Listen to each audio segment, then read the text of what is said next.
miens sont un peu basses. Parle de ta douce voix, c'est trop fort. Oh là là, ouais, c'est Ouh là. Ouais, ça l'a dit.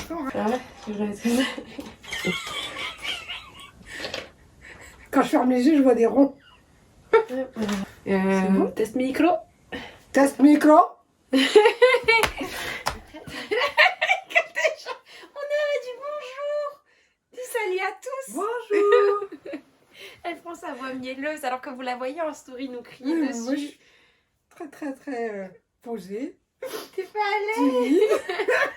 Cette sauvage, ramenez-lui un balai. Bon, vous nous l'avez demandé, la voici. Mamouna va faire une vidéo. Et les gens t'ont demandé, maman. Oui, moi aussi, je comprends pas. Je suis un placement de produit. Elles se sont utilisées à des fonds commerciaux. Oui, cette vidéo sera monétisée. Je te reverserai les 20 € que je vais toucher entièrement. Alors, regarde, elle m'a regardé genre, je promets de reverser tous les sous de cette vidéo à ma mère. Ça te va? Oui, ça me va. Est-ce qu'on commence sur du business? Ah, C'est bah, quoi ce genre? Vous avez vu? J'ai mis 5 secondes. Non, mais, oh. Bon, du coup, vous nous avez demandé cette vidéo où vous allez nous poser des questions et on va vous répondre. On n'aura pas forcément le même avis. Surtout Mais- pas le même avis. Mais ça sera un avis quand même. Du coup, je suis désolée, c'est de ma faute. On n'a pas toutes les questions. J'en ai récupéré 9. Et en fait, Insta a supprimé les questions avant que je puisse aller les chercher. Du coup, je pense qu'il y en avait plein d'intéressants qu'on n'a même pas lus. Du coup, on ira faire un tour dans les commentaires YouTube. Maman, tira toi. Ouais. Je répertorierai les questions. Voilà, et comme ça on fera une partie 2. Du coup on les a notés sur l'iPad. On va commencer par quelqu'un qui a demandé quelle est la plus belle qualité de Jamila. Donc pour être équitable, je vais donner aussi une qualité à ma mère, mais vas-y. Alors, la qualité de Yamina. Alors, bon, authentique. Donc, elle est cash, elle est vraie.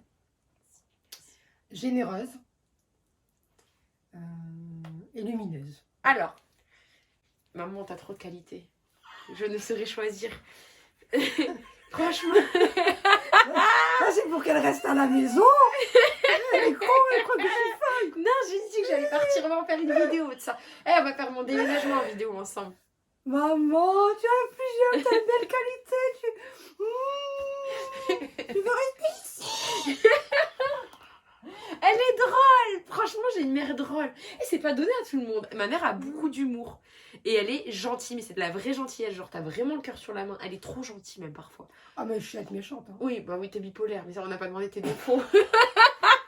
Après, mais c'est vrai que dans ta gentillesse, t'es extrêmement gentille. Tu pardonnes C'est trop, beaucoup aux oui. gens. T'es généreuse. T'es vraiment gentille. Genre, tu croises dans la rue quelqu'un, tu vas l'aider. En fait, t'es vraiment gentille. C'est ce qu'on appelle la vraie gentillesse. Genre, et sans en rien attendre en retour. Oui, voilà. Donc ça, je pense que c'est ta plus grande qualité, avec après ton humour. Et la troisième qualité, c'est qu'elle est lumineuse, pareil, hein, tu dégages trop un truc. Regardez-moi ça. Bon, là, tu dégages le vide, mais... mais elle est genre joviale. C'est une personne autour de qui on a envie d'être. Voilà. J'aime la joie. Ouais, J'aime la joie. c'est vrai. Il y a de la joie. Alors, ensuite... Peut-on reprendre les études à 37 ans et plus en étant en même temps dans une famille nombreuse? Bah, moi, je l'ai fait. Hein. Moi, j'ai repris mes études. Moi, j'ai eu Yamina en 89. Et je suis sortie d'école. En fait, j'avais qu'un BEP, un CAP. Donc après, je suis partie, j'ai vécu ma vie et tout. Allez, Et la quand, caméra, elle est là, elle est en train de regarder. Je sais pas qui elle regarde en haut. Et je me suis séparée du père de Yamina. Je me suis retrouvée donc dans le Nord, seule avec un enfant. Pas de travail intéressant. Et en fait, j'avais toujours cette nostalgie d'être partie de l'école et de... En fait, j'avais eu qu'un BEP et un CAP. Je sais pas, je voulais absolument mon bac. Je sais pas, c'était une lubie. Et donc, je m'y suis repris. J'avais pourtant ma fille. J'ai trouvé un travail où je travaillais à mi-temps. Et le soir, j'allais au cours du soir à l'université à Lille. Pendant 1 an, j'ai fait ça. Bon, c'était une année horrible parce que je partais tôt le matin, je rentrais tard le soir. Je voyais très peu ma fille. J'étais pas très présente. Mais au bout d'1 an, j'ai eu mon bac. Et là, j'étais tellement... la joie que j'ai ressentie, je me suis dit, mais quand même, j'étais capable de passer mon bac en candidat libre. Oh, mais... Et du coup, j'étais tellement Un heureuse. bac L, c'est pour ça, c'est une On me proposait justement au travail où j'étais de continuer. Et je me suis dit, ah non, j'ai eu mon bac, je veux aller à l'université. Certes, après, je n'y suis pas restée parce que j'ai rencontré l'amour et je suis repartie à Bordeaux. Pareil, quand je suis venue à Bordeaux, j'ai travaillé comme auxiliaire de vie. Quand j'ai eu Inès, j'ai accouché d'Inès. Pareil, la lubie, je me suis dit, bon, ça fait un moment que tu travailles comme auxiliaire de vie, il y a un moment, il faut quand même un diplôme. Eh bien, j'ai révisé et j'ai passé le concours et j'ai eu le concours et je suis partie à l'hôpital faire l'école d'aide-soignante et après j'ai travaillé à l'hôpital. Et j'avais à l'époque 36 ans. Donc, le même âge à peu près. Voilà, donc 37 ans, oui, bah oui. il n'y a pas d'âge. Je valide. Alors, comment affronter la peur qui vous empêche d'aller jusqu'au bout? Bon, je commence. Déjà, j'ai un tatouage dans le dos. Et en fait, ça veut dire deux choses. C'est la même phrase, mais à l'envers. C'est la peur est le seul ennemi et ta volonté est la plus grande force. En fait, je pense que dans notre vie, ce qui nous bloque le plus, c'est nos peurs. Et concrètement, c'est juste un sentiment. C'est pas, vous voyez, il y a des vraies barrières dans la vie, comme il y a des gens qui sont handicapés, comme il y a des choses que tu peux pas physiquement faire. Mais quand tu dis qu'est-ce qui va t'empêcher d'aller au bout de tes choses, ben pour moi, c'est juste ta peur. À partir du moment où tu comprends ça et tu comprends que tu es assez forte pour vaincre tes peurs et y arriver, il n'y a rien qui peut t'arrêter. Voilà, c'est ce que je pense. Des fois, il faut l'affronter. Je vous dis, par expérience, j'ai 51 ans. Ça ne sert à rien de la contourner. Parce que de toute manière, vous allez revivre la même situation, elle va se reproduire, le film va revenir jusqu'à ce que tu passes au-dessus du film. Il vaut mieux l'affronter. Et puis sachez que si vous n'arrivez pas à l'affronter à un tel moment, il y aura un autre moment où vous serez plus épreuve de la vie. Voilà, ouais. voilà. T'as raison. Alors, pas de question, mais ta maman et toi, vous avez la même gestuelle des mains quand vous parlez. C'est la Méditerranée, ça. Parce que si tu comprends pas par la parole, tu vas le comprendre par les mains. Toi, tu crois que t'es italienne, t'es marocaine, maman. Qu'est-ce que Mario, Monica Bellucci. Est-ce qu'on a qu'un seul grand amour dans sa vie? Je sais pas, j'espère pas, maman, parce que sinon ça veut dire que j'en ai plus d'autres. J'en ai eu plusieurs, alors faut arriver à... C'est vrai que t'as eu plusieurs grands amours dans ta vie. Parce que j'ai changé à chaque fois. Ah, c'est Il y a un moment, je voulais ça, j'ai eu ça, puis après, du coup, je me suis dit, bah non, ça correspond pas. Puis à un moment, la vie, les gens sont pas dans le ciel, maman. Les gens, ils sont là. On peut avoir plusieurs amours dans sa vie. Comme on peut en avoir qu'un, hein. Tout est possible. Alors, vous avez un remède pour dormir en période de pleine lune. Moi, je peux dormir si c'est un croissant, une demi-lune. Je sais même pas. Je te jure, je me rends même pas compte.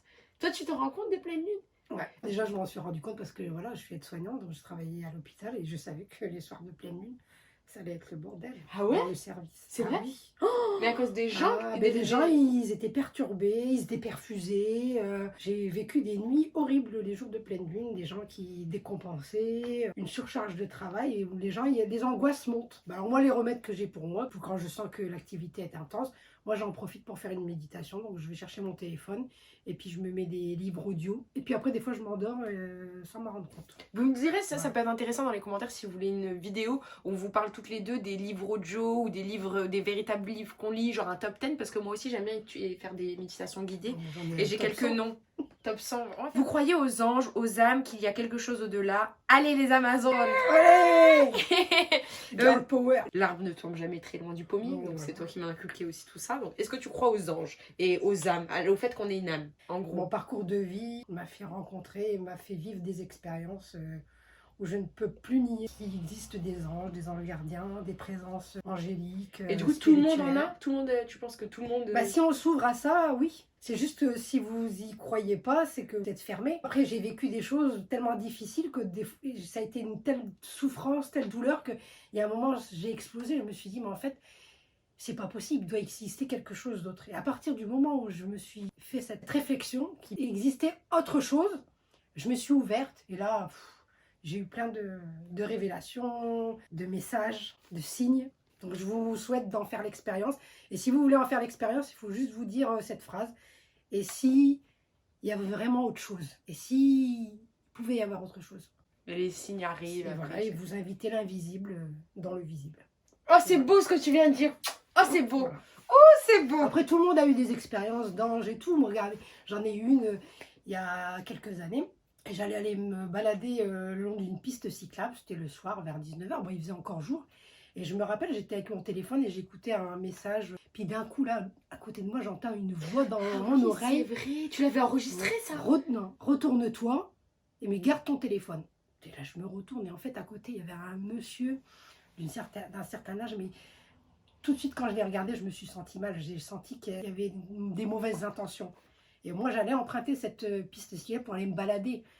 Et là, j'entends encore cette voix qui me dit, fais semblant, continue de parler au téléphone et va-t'en. Et du coup, devant le monsieur, je faisais semblant de parler au téléphone, c'était le répondeur. Et je suis partie à ma voiture et je suis rentrée chez moi. Et je suis sûre que ce jour-là, cette voix, cette présence m'a sauvée d'une agression. Hein. Parce que moi, je pensais à la fois où tu te souviens pas, t'étais au lac de Bègle et t'avais filmé une vidéo du lac et on entendait une voix parler dans ton téléphone. Tu te souviens pas? J'ai tellement eu d'expérience. En fait, il y avait quelqu'un qui disait... En fait, tu filmais avec ton téléphone. Oui, je viens de me souvenir de ça. Oui, je sais pas on n'a jamais compris. Elle filmait un truc, le lac ou je sais pas quoi, et on entend quelqu'un parler dans le téléphone, comme une voix mais un peu déformée. Et on le replay en replay. Il y avait une ombre, je crois, ou une lumière dans la vidéo. Et il y avait une lumière dans la vidéo. Et impossible, on n'a jamais fait mystère. C'est vrai. Il y a encore cette expérience, à l'époque, j'y croyais pas trop à tout ça. Quand Yamina était plus jeune. C'est vrai, la boule de lumière. Non, pas la boule de lumière, c'était encore pareil, des trucs. Accident. C'était en fait, j'étais à un feu et je devais tourner à gauche. Ah oui, j'étais là. Et en fait, je sais pas qu'est-ce qui s'est passé. À la bonne âge. Ouais, le feu s'est mis au vert et moi j'allais avancer et c'est comme si quelqu'un m'avait poussé sur mon pied. C'est vrai. Et j'avais freiné. Et j'ai freiné brusquement et la voiture s'est arrêtée. Et là, devant moi, il y a une voiture qui avait grillé le feu rouge et qui est venue percuter une autre voiture. On aurait été dedans, on serait mort. Parce que la personne, elle était morte. Bah oui, si j'avais tourné, en fait, il me rentrait complètement dedans. Oui, c'était toi qui prenais. Et là, je dis merci, quoi. Je savais pas qui je disais merci, mais là, je dis merci parce que vous m'avez sauvé la vie à moi et à mon enfant. C'est vrai, je m'en souviens. J'étais petite et j'ai été traumatisée parce que Après, le mec, il était mort. D'expérience. C'était abusé, quoi. Mais c'est vrai que cette voix-là, je me rappelais plus. T'as vu? Je sais plus ce qu'il disait, on l'a pas passé 20 fois. C'était Inès que ça avait fait flipper. Ta mère, elle pense quoi que t'as toujours pas de copain à 31 ans? Que c'est pas normal. Ah non, c'est pas vrai. C'est bien, non? Je sais pas. Non, c'est pas bien. Enfin, je sais pas, t'en penses quoi? Je sais pas répondre à ta question. Alors, si vraiment j'étais sincère, je dirais que chacun son chemin de vie. Hein. Il faut qu'elle prenne le temps parce que elle veut le meilleur. Et si on veut le meilleur, il faut du temps. Et il faut de l'apprentissage. Tous les jours, la vie lui apprend, même avec les relations qu'elle a eues. Et ça affine ce qu'elle veut vraiment. Le seul conseil que je lui donnerais, c'est de la laisser arriver, cette relation. Et de ne pas aller la provoquer. Voilà. Donc, et arrête d'aller sur Tinder. Ah mère, elle veut pas que j'aille sur Tinder. Un jour, on fera une vidéo où tu choisiras mes matchs. Vas-y, s'il te plaît, maman. Après, c'est ta génération. Hein. Moi, à l'époque, on n'avait pas de Tinder. Hein. Voilà. Nous, on se parlait. On n'avait pas de téléphone. Ah oui, mais moi, tu crois que je vais aller parler aux gens dans la rue? C'était concret. On voyait un mec, c'était des regards, des échanges. Et puis voilà. Non, mais ça existe encore. Mais après, la plupart, ils sont en couple. Puis je vais pas draguer dans la rue. Mais il faut pas. Je te demande pas d'aller draguer dans la rue. Je te demande d'être disponible en étant ouverte. Et attendre la surprise, quoi. Allez, on va essayer. De toute façon, j'ai dit que j'allais tester. J'en ai marre de Tinder. Laissez-vous vous surprendre par la vie et arrêtez de la provoquer. Oh, mais que de bons conseils. Mais c'est toi, en fait, Itch, Dr Love.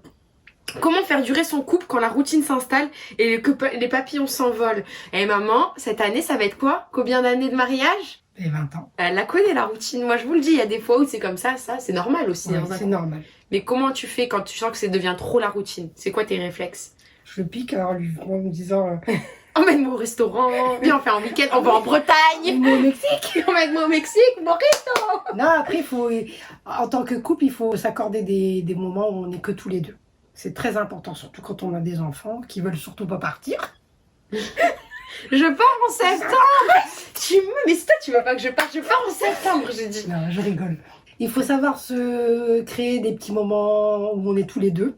Mais après, il faut de la confiance et du respect. Donc pour une routine, il faut que chacun ait sa passion. Si ça casse la routine, chacun ait sa vie passion, en dehors du couple. C'est vrai. Et puis, il faut avoir des moments ensemble. Il faut se retrouver. Voilà. Très beau conseil. Oh là là, mais maman, tu es une experte. Alors, c'est deux, trois témoignages à une question, mais j'ai remarqué qu'elles se ressemblaient. Alors, donc déjà, désolée à toutes les personnes, je le redis, à qui on n'a pas lu les messages, parce qu'il y en avait énormément. Yamina, cela fait 7 ans que je suis seule et je ne plais pas aux femmes, que faire? Donc là, c'est un homme. Il y a aussi une femme qui m'a dit, depuis que j'ai perdu la personne avec qui elle était, je n'arrive plus à m'ouvrir vers les autres. Je reste tout le temps seule. Je ris, mais au fond de mon cœur, j'ai mal. Et le fait que je t'en parle, je trouve ça bien, premièrement. J'ai besoin de beaucoup de conseils, car chaque fois que je m'ouvre à une personne, je la perds vite, car la personne trouve que je suis pas ouverte à elle. Et il y a une autre personne qui nous a dit, pardon, Salut les filles, alors voilà, mes relations avec les hommes ont été jusqu'ici assez chaotiques. Mon père est décédé il y a 2 ans, nous n'étions pas proches et ne s'est jamais soucié de moi. Mes 2 grands-pères sont décédés il y a déjà longtemps, mon seul frère ne m'adresse plus la parole. Mon beau-père est gentil mais il n'y a pas vraiment d'amour paternel et en même temps je ne peux pas lui demander ça. Mon ex m'a fait la misère, du coup je me dis de plus en plus que je ne suis pas le genre de femme que les hommes ont envie d'aimer et j'ai peur pour mon avenir sentimental. Qu'en pensez-vous? Est-ce que vous pensez que j'ai tort de me dire qu'il n'y aura pas d'homme bienveillant à mon égard dans le futur? Moi je vais faire une réponse générale un peu pour tous. C'est que au final dans ces 3 messages, même s'ils sont différents, j'ai l'impression que c'est des gens qui ont eu un problème peut-être avec le sexe opposé, qu'ils ont une perte de confiance en eux et qu'ils ont l'impression tous les 3 qu'ils n'arriveront pas à plaire ou qu'ils n'arriveront pas à s'ouvrir ou qu'ils n'arriveront pas à reconstruire. Et je pense que tu vas dire pareil, mais que quand on s'aime pas soi, et ça c'est un message aussi que j'ai eu pour une amie et aussi d'un voyant, je vais vous faire cette vidéo plus tard, mais de manière générale tu me l'as toujours inculqué, c'est que si on s'aime pas soi-même et on se fait pas confiance à soi-même, ça va être très difficile de faire confiance aux autres et de laisser les autres nous aimer tel qu'on est. C'est vrai. Il faut savoir être égoïste. Et oui, il faut apprendre à être égoïste et à penser à soi. Je me fais du bien à moi. Je m'aime moi. Je suis bien avec moi-même. Je fais tout en sorte d'être bien et d'être aligné avec moi-même. Et quand j'ai atteint cet amour et cet alignement avec moi-même, je peux m'ouvrir aux autres et l'offrir aux autres. Parce que si moi je m'aime assez moi-même, je ne verrai que de l'amour autour de moi. Je n'aurai plus jamais ces blessures. Alors, soyez égoïste. Il faut vous guérir. Pensez qu'à vous. C'est vous et vous seul. Voilà. Toutes les situations, tous les gens que vous rencontrez, toutes les situations que vous rencontrez, elles sont juste là pour venir vous piquer, à vous dire « Hé, t'as vu que tu t'aimes pas? Regarde, regarde, moi je te montre que tu t'aimes pas, que tu mérites pas d'être aimé. » Voilà, c'est tout ce que... C'est les situations, elles sont là que pour ça. Les rencontres que vous faites, vous devriez leur dire merci. J'ai rencontré cet homme qui m'a mis plus bas que terre, mais en fait... La vérité, c'est il m'a mis plus bas que terre, c'était pour me montrer à quel point moi, je me mettais plus bas que terre. Ouais, je suis totalement d'accord. Voilà. Donc c'est un cadeau. Prenez toutes les situations, essayez d'être objectif, observateur. Essayez de vous mettre en retrait, de vous dire, bon ok, je vis ça, c'est difficile et tout, on m'a fait ça et tout, ça me fait mal. Et posez-vous, vous dites, pourquoi est-ce que j'ai attiré cette situation? Parce que c'est vous qui l'avez attiré, hein. C'est pas la faute de l'autre. Hein. Ça ne sera jamais la faute de l'autre, c'est vous. Vous attirez ça parce qu'à l'intérieur, vous n'êtes pas bien, vous êtes mal, donc vous attirez, c'est des vibrations, vous attirez une situation qui vient vous montrer, ben oui, bah tiens, regarde, j'appuie là, je t'appuie là, aïe, j'ai mal. Mais oui, parce qu'à l'intérieur, tu as mal. Et alors, qu'est-ce qu'on fait? Ben, on accueille. Je m'ouvre à cette douleur, je m'ouvre à cette souffrance, et là, dans ton cœur, tu t'ouvres, et là, elle se répare. Et puis, quand demain, tu rencontreras plus ces situations, ben, t'es guéri. Voilà. Donc soyez égoïste, ouvrez-vous et accueillez ce que l'autre vous fait. Votre pire ennemi, c'est votre meilleur ami. Voilà, c'est celui qui vous aide à changer et à vous transformer. Voilà. Moi je le sais, j'ai 51 ans, donc on m'a fait beaucoup de mal, j'ai vécu beaucoup de situations et je me suis battue et c'est normal. Mais avec l'expérience, je peux vous dire que tous les gens qui m'ont fait du mal, aujourd'hui moi je leur dis merci. Vous êtes un cadeau. C'est un exemple pour les haters, ma mère. Mais je savais pas que tu avais des talents d'oratrice comme ça. La vie m'a fait un cadeau. Mais il faut s'aimer soi-même. C'est le plus beau cadeau qu'on peut se faire à soi-même et qu'on fera à l'autre personne parce que on a plus envie d'aimer quelqu'un qui s'aime déjà que quelqu'un qui s'aime pas en fait. C'est aussi ça. C'est une répulsion. Puis on ira mieux, on sera plus heureux. Oh là là, maman et ses talents d'oratrice. On dit bravo pour maman. Oh là là. Bravo à vous et merci. Wow. On vous aime en tout cas nous. Merci de nous avoir posé plein de questions. On vous envoie que du love. Et la phrase de fin c'est à bientôt pour une prochaine vidéo. Tu t'en souviens? Allez, on est reparti. 1, 2, 3. Et bientôt. À bientôt. Et à bientôt. À bientôt. À bientôt, vas-y. À bientôt pour une prochaine vidéo. Merci maman.